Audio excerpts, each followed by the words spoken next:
Hello friends, welcome to Rithanika kitchen.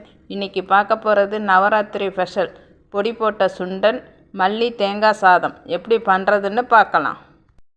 சுண்டலை தாளிச்சிடலாம். கடாயில் 2 spoon எண்ணெய் ஊற்றிருக்கேன். எண்ணெய் சூடானதும் 1/4 டீஸ்பூன் கடுகு சேர்த்துடலாம். கடுகு பொரிஞ்சதும் கருவேப்பிலை கொஞ்சம் சேர்த்துடலாம். கருப்பு சுண்டல் வேக வச்சு வச்சுருக்கேன், இதில் சேர்த்துடலாம். ரெடி பண்ண சுண்டல் பொடி 2 ஸ்பூன் சேர்த்துடலாம்.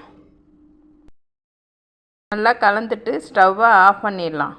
1/2 கப் தேங்காய் திருக்கி வச்சுருக்கேன். கொஞ்சம் கொத்தமல்லியை அலசிட்டு வச்சுருக்கேன். 2 பச்சை மிளகாய் எடுத்துருக்கேன்.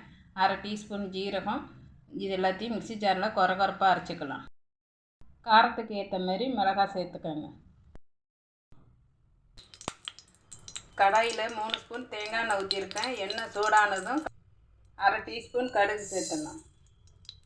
கடுகு பொரிஞ்சிடுச்சு. 1/2 ஸ்பூன் உளுந்து சேர்த்துடலாம். 1 ஸ்பூன் வேர்க்கடலை சேர்த்துடலாம். 1 ஸ்பூன் பொட்டுக்கடலை சேர்த்துடலாம்.